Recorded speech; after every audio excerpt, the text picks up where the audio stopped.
రాజకీయాల్లో శాశ్వత శత్రువులు, శాశ్వత మిత్రులు ఉండరని అంటూ ఉంటారు. పరిస్థితులు ఎప్పటికీ ఒకేలా ఉండవు. ఆయా పరిస్థితులకు అనుగుణంగా రాజకీయ పార్టీలు వ్యూహాలు మార్చుతుంటాయి.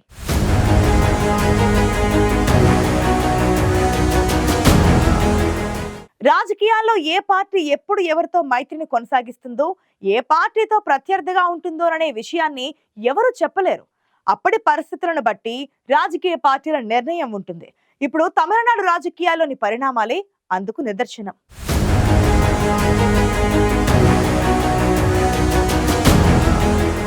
రాజకీయాల్లో శాశ్వత శత్రువులు, శాశ్వత మిత్రులు ఉండరని ఎన్నోసార్లు రుజువైంది.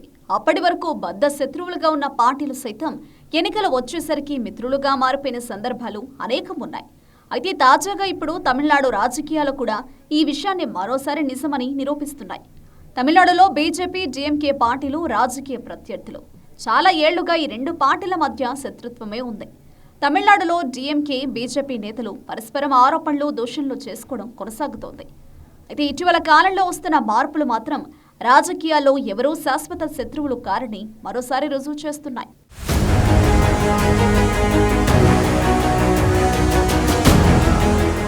ఉత్తరాది రాష్ట్రాల్లో బలోపేతమైన బీజేపీ గత కొన్నేళ్లుగా దక్షిణాదిలో పట్టు కోసం తీవ్రంగా శ్రమిస్తోంది. కానీ తమిళనాడు రాజకీయాలు బీజేపీకి కొరకరాని కొయ్యగా మారాయి. తమిళనాడులో పాగా వేసేందుకు బీజేపీ చాలా కాలంగానే ప్రయత్నాలు చేస్తోంది. అయితే బీజేపీ చేసిన ప్రయత్నాలు, అనుసరించిన వ్యూహాలు పెద్దగా ఫలించడం లేదు. ఇటీవల జరిగిన లోక్సభ ఎన్నికల్లో సత్తా చాటేందుకు ప్రధాని మోదీ సైతం రంగంలోకి దిగి మరీ సాయశక్తులా ప్రయత్నించారు. మోదీ పర్యటనతో తమిళనాడు బీజేపీలో జోష్ పెరిగినప్పటికీ తమిళ ఓటర్లు మాత్రం బీజేపీ వైపు ఆసక్తి చూపించలేదు. ఇటీవల జరిగిన లోక్సభ ఎన్నికల్లో తమిళనాడులో బీజేపీకి మరోసారి నిరాశ ఎదురైంది. కాషాయ పార్టీ అధికార పార్టీ ముందు నిలబడలేకపోయింది.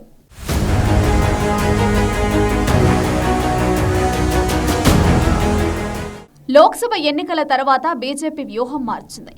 అప్పటి వరకు తమిళనాడులోని అధికార డీఎంకే పార్టీని లక్ష్యంగా చేసుకుని విమర్శలు చేసిన బీజేపీ నేతలు ఒక్కసారిగా వ్యూహం మార్చారు. నిన్న మొన్నటి వరకు ఉప్పు నిప్పులా ఉన్న డీఎంకే, బీజేపీ నేతల వ్యవహార శైలిలో అనూహ్య మార్పు వచ్చింది.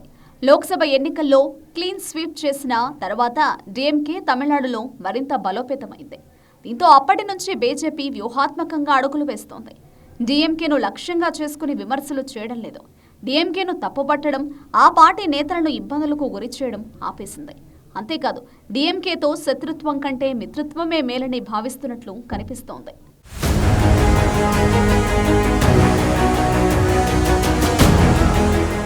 తమిళనాడులో బలోపేతం అయ్యేందుకు బీజేపీ గత కొన్నేళ్లుగా చేస్తున్న ప్రయత్నాలు పెద్దగా ఫలించకపోవడంతో రూట్ మార్చింది. తమిళనాడు మాజీ సీఎం కరుణానిధి శత జయంతి ఉత్సవాలను అక్కడి డీఎంకే ప్రభుత్వం ఘనంగా నిర్వహించింది. ఏడాది పాటు నిర్వహించిన ఉత్సవాలు ముగింపు సందర్భంగా బీజేపీ నేతృత్వంలోని కేంద్ర ప్రభుత్వం ఆశ్చర్యకరమైన బహుమతిని పంపింది. కరుణానిధి బొమ్మతో 100 రూపాయల నాణ్యాన్ని విడుదల చేస్తున్నట్లు ప్రకటించింది.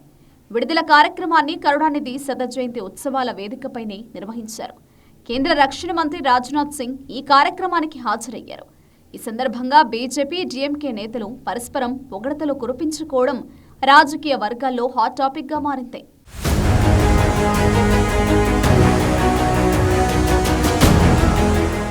వాస్తవానికి డీఎంకే, బీజేపీల మధ్య నిన్న మొన్నటి వరకు పరిస్థితి ఉప్పు నిప్పులా ఉండేది. డీఎంకే నేతలపై ఈడీ దాడులు జరిగేవి. ఈ కారణంగా 2 మంత్రులు జైలుకు వెళ్లాల్సి వచ్చింది. మరోవైపు గవర్నర్ కూడా తమిళనాడు ప్రభుత్వాన్ని తరచుగా ఏదో ఒక విషయంలో చికాకు పెడుతూ ఉండేవారు. పార్లమెంటు ఎన్నికల్లో స్వీప్ చేసేసిన తర్వాత డీఎంకే మరింత బలోపేతమైంది. అయితే ఆ ఎన్నికల్లో అన్నా డీఎంకేతో కలిసి పోటీ చేయడం లేదు బీజేపీ. ఎన్నికల తర్వాత వ్యూహం మార్చింది బీజేపీ. డీఎంకేను తప్పుపట్టడం, ఆ పార్టీ నేతలను ఇబ్బందులకు గురి చేయడం పూర్తిగా ఆపేసింది. అంతేకాదు, కరుణానిధి శత జయంతి వేడుకల విషయంలో పూర్తి స్థాయిలో డీఎంకేకు సహకరించింది. చివరికి తమిళనాడు బీజేపీ అధ్యక్షుడు అన్నామలై కూడా కరుణానిధిని ప్రశంసించడం మారిన బీజేపీ విధానానికి సాక్ష్యంగా మారింది.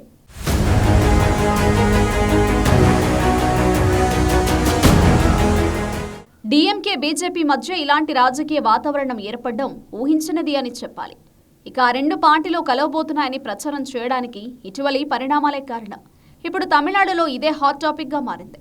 రెండు పార్టీలు కలుస్తాయా అన్న చర్చోపచర్చలు సాగుతున్నాయి. సిద్ధాంతపరంగా అయితే రెండు పార్టీలు కలవడం అనేది జరగదని, కానీ రాజకీయంగా ఏదైనా జరగవచ్చన్న అంచనాలైతే ఉన్నాయి. కానీ అటు బీజేపీ ఇటు డీఎంకే వర్గాలు మాత్రం ఈ ప్రచారాన్ని పూర్తి స్థాయిలో ఖండిస్తున్నాయి. మరోవైపు బీజేపీతో కలవడం అనేది అసాధ్యమని డీఎంకే వర్గాలు చెబుతున్నాయి. అంతేకాదు, కరుణానిధిని వారు గౌరవించారు కాబట్టి తాము గౌరవించామని, అంతేకాని ఇందులో రాజకీయం లేదంటున్నారు డీఎంకే నేతలు.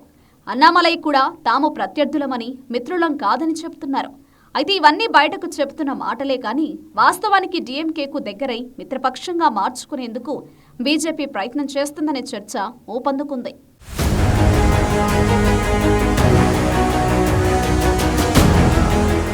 తమిళనాడులో పాగా వేయడమే లక్ష్యంగా డీఎంకేతో మైత్రి కోసం బీజేపీ ప్రయత్నిస్తున్నట్లు రాజకీయ విశ్లేషకులు భావిస్తున్నారు. మరి బీజేపీ చేసే ప్రయత్నాలు ఏ మేరకు ఫలిస్తాయనేది చూడాలి.